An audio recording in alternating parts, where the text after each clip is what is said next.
వాళ్ళు సపోర్ట్ చేయరు, ఈయనేం హైలైట్ చేయరు. వాళ్ళు పట్టించుకోక ఈయనేం పట్టించుకోకపోతే వీళ్ళు పట్టించుకోకపోతే ఆయన మధ్యలో ఎందుకు పనికి రాకుండా పోవడం అవుతుంది. 2018-19 మధ్యలో చూశాడు అనుభవం. రెండుకి చెడ్డరేవడయ్యాడు.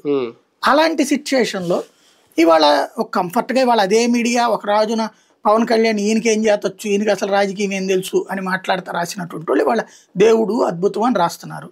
అంటే పోయిన చోట ఎత్తుక్కున్నాడు, సాధించాడు ఆయన.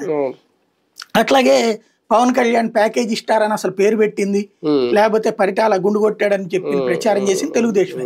ఆ ప్రచారాల నుండి వాళ్ళ పవన్ కళ్యాణ్ చాలా గొప్ప వ్యక్తి అని మాట్లాడుతుంది అదే చంద్రబాబు, అదే లోకేష్, అదే తెలుగుదేశం.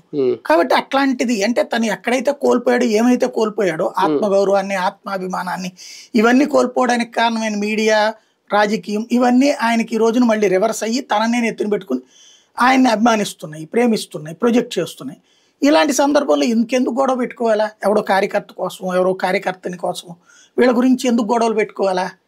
కాబట్టి ఇంకోటి అసలు ఈ స్ట్రాటజీనే కంటిన్యూ అంటే రేపు పొద్దున ఇప్పుడు చంద్రబాబుని ఎవరైతే అభిమానించారో తటస్థులు, అది తన వైపుకి వస్తుంది అనేటటువంటిది ఒక ఫీలింగ్ తో ఉన్నారు. సంక్షేమాలు, ఉచితాలు ఇవ్వలేక టీడీపీ జనసేన ఒక పొలిటికల్ డ్రామాకి ఏమన్నా తెరలేపిందని ఎంతవరకు అనుకోవచ్చు? దీంట్లో ఈయన అంత పెద్ద సీన్ అనుకోండి పవన్ కళ్యాణ్ అంటే ఈయన మనసులోంచి వచ్చేసిన ట్వీట్ అయినా వెనకుండి బాబు గారు ఏమన్నా ఒక సోర్స్ తో వచ్చిన ట్వీట్ అనుకో? లేదు, అదే ఆయన ట్వీటే అనుకుంటున్నాను. ఎందుకంటే ఆయన పెట్టింది చూసుంటాడు వెంటనే. ఇప్పుడు ఈ మధ్యన మళ్ళీ వస్తున్నది కదా పేర్లు. ఇప్పుడు జగన్ టైంలో చేయూత ఇచ్చాడు, కాపు నేస్తం ఇచ్చాడు, ఏబీసీ నేస్తం ఇచ్చాడు, తర్వాత